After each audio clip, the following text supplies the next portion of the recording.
शरदाच्या चांदण्यात अजित आमचं गाव आहे. शरदाच्या चांदण्यात अजित आमचं गाव आहे. सोनेत्रातील स्वप्न इथे सध्या उतरत आहे. ताई दिशात घुमतो तो फक्त काटेवाडीचाच आवाज आहे. काटेवाडीचाच आवाज आहे. नमस्कार, मी देवश प्रज्ञा लखन पाथरकर, जिल्हा परिषद प्राथमिक शाळा काटेवाडी, इयत्ता दुसरीचा विद्यार्थी. विषय मांडत आहे जागता राजा अजितदादा पवार. मित्रांनो, वरील काही ओळींवरून आपल्या लक्षात आले असेल की माझे गाव आहे पुणे जिल्ह्यातील बारामती तालुक्यातील काटेवाडी. माझे गाव म्हणजे कर्मयोग्यांची कर्मभूमी, धर्मयोग्यांची धर्मभूमी. अशा या कर्मयोगी धर्मयोगी भूमीमध्ये अनेक नवरत्ने जन्माला आली आणि यापैकी बाबांना कशी सोने म्हणजे आमचे लाडके अजितदादा पवार साहेब. कठोर शिस्त, स्पष्ट वक्तृत्व, धडाडीचे नेतृत्व, सर्वस्पर्शी कर्तृत्व, जनसामान्यांशी जुळलेला अनमोल नातं. कधी तिखट प्रहार, कधी हास्य खळखळत, आजवर त्यांनी परतून लावले संकटाचे कित्येक प्रहार. आव्हानांना पूर्ण उतरतात लढवय अजित पवार. अशा राजकारणातील दादा व्यक्तिमत्वाला विनम्रते अभिवादन करून मी माझ्या विषयाची सुरुवात करतो. अलीकडच्या राजकारणात दिलेला शब्द पूर्ण करण्यासाठी प्रसंगी नुकसान सहन करतील, टीका आणि टोकाचा विरोध सहन करतील, पण दिलेला शब्द पाळणारच. असे नेते बोटावर मोजणे इतकेच आहेत. बोले तैसे चाले त्याची वंदाळी पावले. या उक्तीप्रमाणे महाराष्ट्र राज्याचे दिवंगत उपमुख्यमंत्री नामदार श्री अजितदादा पवार साहेब यांचे नाव आवर्जून घ्यावे लागेल.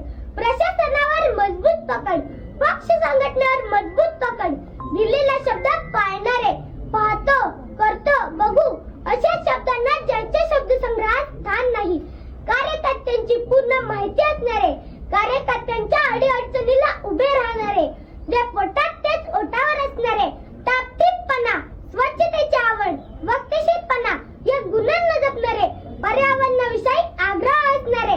महाराष्ट्राच्या राजकारणातील एकमेव उदाहरण म्हणजे श्री अजितदादा पवार.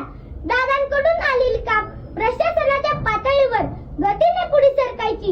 याचे कारण ते वेळेवर झाले नाही, तर दादांच्या रोषाला सामोरे जाण्याची तयारी अधिकाऱ्यांना ठेवावी लागेल. दादांचा आग्रह जनहिताच्या कामासाठी असायचा, त्यामुळे दादांकडून आलेली कामे वेगाने मार्गी लावली जायची. म्हणूनच प्रशासनात दादांचा जेवढा दरारा होता तेवढा आधारही होता. दूरदृष्टी, धडाडी, अचूक नियोजन, अचूक धोरण, अचूक निर्णय क्षमता यांच्या जोडीला माणुसकीचा ओलावा जपणाऱ्या या सामर्थ्यवान नेत्याच्या रक्तात फक्त आणि फक्त विकासाचे ध्येय भिनलेले होते. पिंपरी चिंचवड आणि बारामती सारख्या शहराच्या शिरावर डोळे दिपवून टाकणाऱ्या विकास कामाचे कोंदण लावणाऱ्या अजितदादांच्या हातात राज्याची सत्ता आल्यानंतर महाराष्ट्राची प्रगती ही तितक्याच जोमाने होऊ लागली. यात मात्र शंका नाही. संपूर्ण महाराष्ट्रात दादांना आणि त्यांच्या कार्यपद्धतीला मानणारा मोठा वर्ग आहे.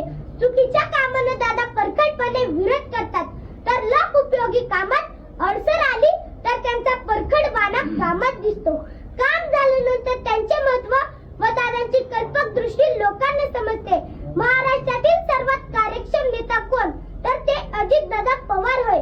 सकाळी 6 वाजता कामाची सुरुवात केली, रात्री 1-1:30 वाजेपर्यंत वर्षातील सर्व दिवस सलग काम करण्याची क्षमता असलेला एकही नेता राज्यात सापडणार नाही. प्रचंड प्रवास, दिवसभरात हजारो लोकांना भेटणे, अधिकाऱ्यांच्या सलग बैठका घेणे अशी सगळी कामे दादा तितक्याच कार्यक्षमतेने करत होते. म्हणूनच मी म्हणेन, अशा अनेक गुणांनी संपन्न असलेले माझे दादा एक अद्भुत रसायन होते. अजित दादा हे दूरदर्शी, वास्तूक विशारद होते. बारामती, पिंपरी चिंचवड अशा शहरांना घडवत असताना सोना ज्याप्रमाणे दागिन्याची कलाकुसर करतो, त्याच बारकाईने प्रकल्पाच्या अंमलबजावणीवर लक्ष ठेवले. या प्रकल्पाच्या भव्यतेमुळे ही शहरे आज महाराष्ट्रात एक नवीन ओळख निर्माण करीत आहे.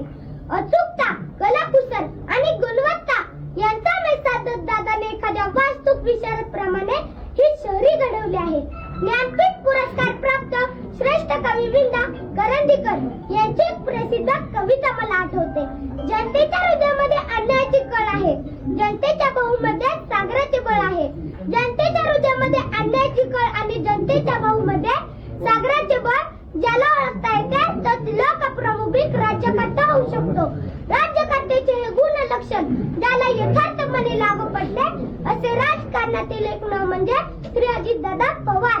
महाराष्ट्राचे माजी मुख्यमंत्री वसंतदादा नाईक यांच्यानंतर महाराष्ट्राच्या राजकारणात दादा म्हणून मिरवण्याचा मान मिळाला तो फक्त अजितदादांना. आपला स्पष्ट वक्तव्यपणा आणि सडेतोड वक्तृत्वाने महाराष्ट्राला हलविणारे दादा हे माझ्यासाठी आणि उभ्या महाराष्ट्रासाठी कायमच आदराचे स्थान असतील. आम्ही त्यांच्याकडे आदर्श म्हणून पाहतो. म्हणूनच अजितदादांच्या बाबतीत म्हणावे लागेल, you can love him, hate him, but you can't ignore him. तुमच्यासारख्या आणि माझ्यासारख्या असंख्य व्यक्तींचा आदरवड असलेल्या दादांना माझ्या शब्द रूपातील श्रद्धांजली मी पुढील काव्यात व्यक्त करतो. हिमालयही तरतर कापतो जेव्हा सह्याद्री उभी राहते, वादळांनाही थांबावे लागते जेव्हा सिंह चालू लागतो. जेव्हा नेतृत्व दादांकडे येते तेव्हा महाराष्ट्र सुद्धा वेगाने दौडू लागतो. महाराष्ट्र सुद्धा वेगाने दौडू लागतो. जाता जाता एवढेच म्हणेन, बलशाली हुआ महाराष्ट्र नवा, अजित दादांचा मुख्यमंत्री व्हावा.